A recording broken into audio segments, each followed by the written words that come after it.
Olá, pessoal. Professor Valmir falando. Como semana passada a gente viu aí o conteúdo relacionado a funções carboniladas, né? Essa semana a gente vai estar estudando os exercícios relacionados a esse conteúdo, tá? Eu já tinha passado para vocês em aula o conteúdo das atividades logo após a parte da teoria. Agora eu vou estar falando para vocês do livro de atividades, tá? O LDA. Então, no LDA, as funções carboniladas, elas vão começar a partir do exercício 11, tá?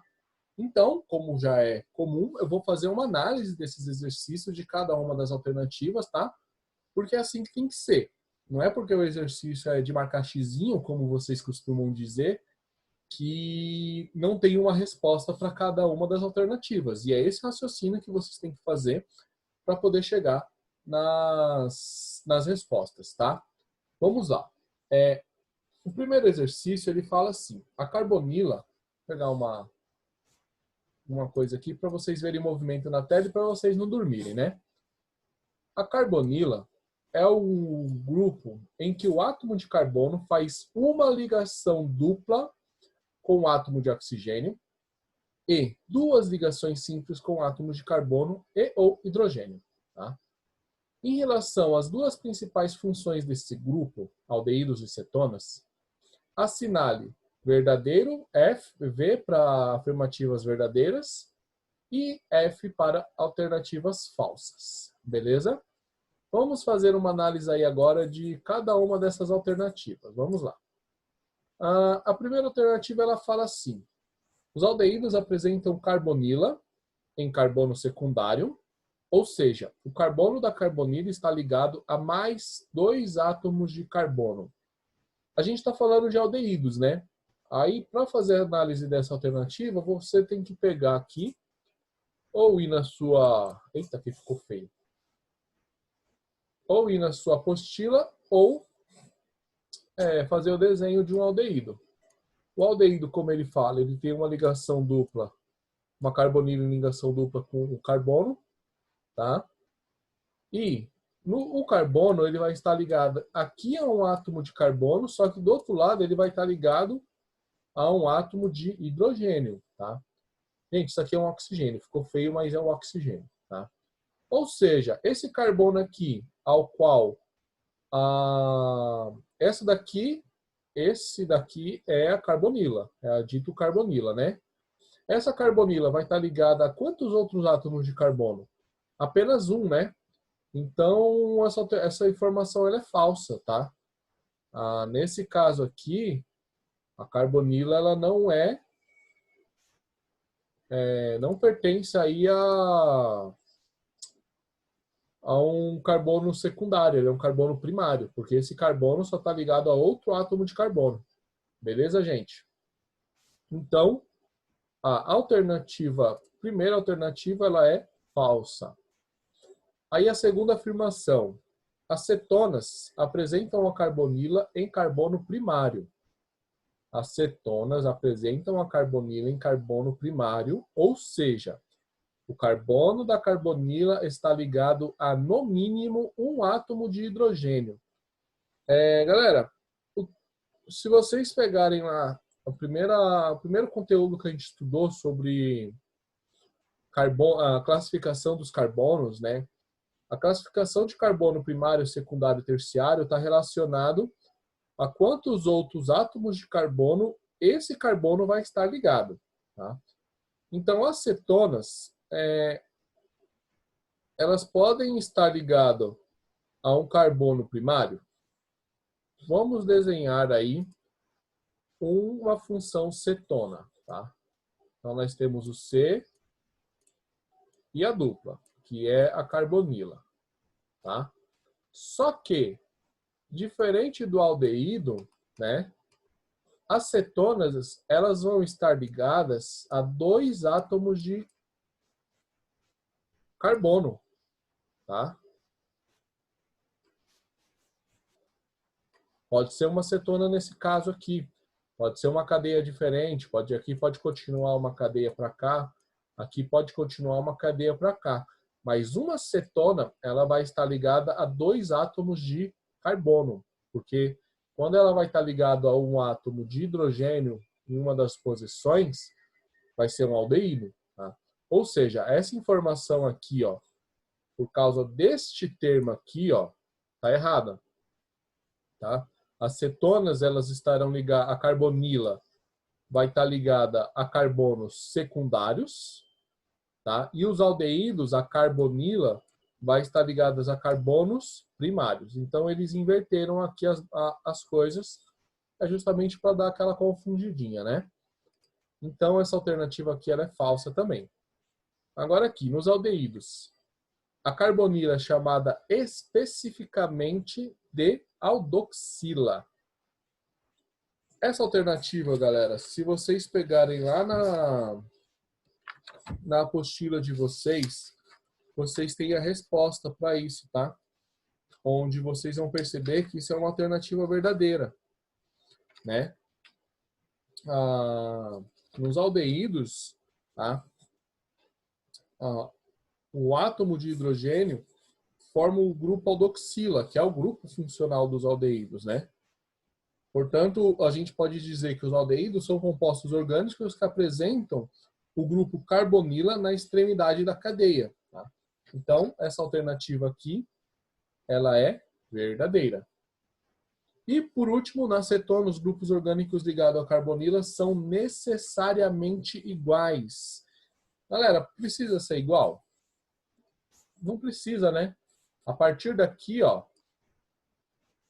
você pode ter qualquer tipo de cadeia para os dois lados, e essas cadeias elas podem ser completamente diferentes. Então, essa daqui também é uma alternativa falsa. Tá? Vamos ao próximo slide. Bom, o exercício 14, eu pulei o 12 e o 13 propositalmente, tá? Porque eu pedi para vocês fazerem esses exercícios e me entregarem. Então, esses daí a gente vai discutir provavelmente na sala, talvez seja uma boa opção, tá? O exercício 14. Por apresentarem o mesmo grupo funcional, aldeídos e cetonas apresentam propriedades físicas semelhantes, né? Quando ele fala mesmo grupo funcional, ele está falando desse carinha aqui, né? Eles são bem parecidos, né? Os grupos funcionais desses dois compostos, né? E eles vão apresentar propriedades físicas semelhantes, não iguais. Em relação às duas substâncias apresentadas, assinale a alternativa correta. Bom, quais são as alternativas que nós temos?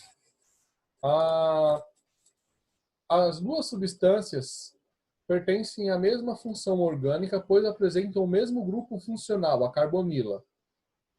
Essa parte aqui, ó, diz que a alternativa está errada, porque eles não são a mesma função orgânica. Tá? Eles têm o mesmo grupo funcional, mas não são a mesma função orgânica.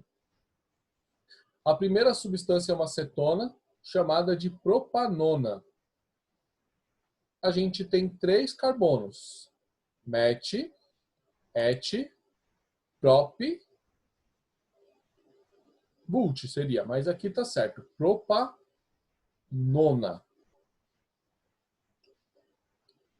Na verdade, a alternativa vai estar errada. Por quê? Os aldeídos, eles vão terminar com o sufixo -al, né? Ou seja, isso daqui é uma propanal.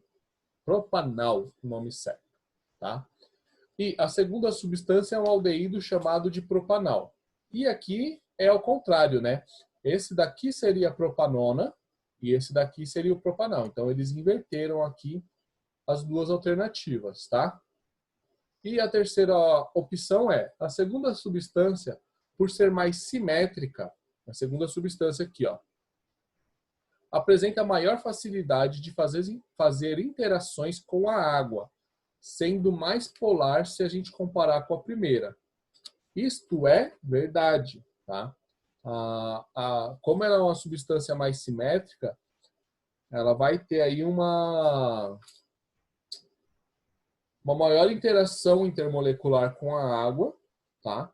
E essa maior interação vai conferir aí mais estabilidade com as interações, portanto, pontos de fusão e pontos de ebulição, se nós compararmos as mesmas estruturas, mudando só o grupo funcional, a gente vai ter que as cetonas terão valores maiores, tá? Então, essa última alternativa aqui está correta, nesse caso, da 14, a E. Bom, agora vamos fazer a análise do exercício 16, tá? O enunciado diz assim: o metabolismo inicial do álcool envolve diversas reações. Então, quando a pessoa ingere o álcool, ela vai ter várias reações aí no organismo, né? Só que aí ele continua. Porém, uma das mais comuns é a transformação do etanol ao acetaldeído. Então, você tem uma transformação química, tá, gente? Do etanol, né, sendo metabolizado no organismo, se tornando aí o acetaldeído, tá? O produto desta metabolização é mais tóxico que o próprio álcool em questão que a gente ingeriu. Então, o que nós temos aqui? Nós temos uma função álcool, tá? Sendo metabolizada uma função aldeído, tá? A gente, então, vai substituir aquele OH no final dele, né? Vai ser substituído por um oxigênio. E o produto dessa metabolização é mais tóxico que o próprio álcool. E é o principal responsável pela ressaca após o excesso de ingestão de bebidas alcoólicas, tá? Aí tem uma informação importante que eu esqueci de colocar no slide, que é essa aqui, ó. Sobre o aldeído em questão. Qual que é o aldeído em questão? O acetaldeído. Tá? Então, qual que é a fórmula estrutural do acetaldeído? Bom, ele partiu de um etanol, né, gente? Então, vamos desenhar um etanol aqui. Carbono, carbono, tracinho. Aqui temos um hidrogênio, hidrogênio, hidrogênio, hidrogênio, hidrogênio, OH. Certo? Esse é o etanol. O que acontece quando ele se transforma num acetaldeído? Esse oxigênio aqui, ele perde esse hidrogênio, tá? Esse hidrogênio ele sai para fora, fica uma carga negativa aqui no oxigênio. Essa carga negativa se torna uma ligação dupla com esse carbono e esse hidrogênio aqui,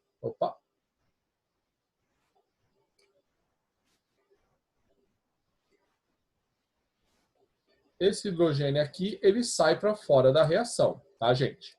Quebrando essa ligação química.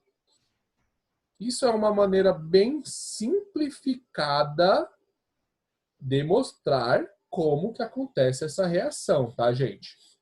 Muito, muito, muito simplificada e até um pouco mal feita por causa da situação aqui da canetinha. Mas é basicamente isso, tá? Então, como base, nós tínhamos carbono, tá? Ligado a um álcool, tá? Esse hidrogênio aqui sai, forma uma carga negativa no oxigênio, que é um elétron a mais que o oxigênio tem. Esse elétron a mais vai fazer uma ligação com o carbono, tá? O carbono, como ele não pode ter mais de 4 ligações, ele vai romper a ligação que ele tinha com um dos hidrogênios, fazendo com que o hidrogênio saia, formando aqui as 3 ligações, e aí você vai ter aqui em cima, ó, tá vendo esse Hzinho aqui que sobrou aqui em cima? É ele que vai dar a característica da função aldeído para esse composto, né? E aí, qual que é a estrutura aí do aldeído? A estrutura vai ser essa daqui, ó. Tá? Tá vendo? A similaridade, o carbono permanece.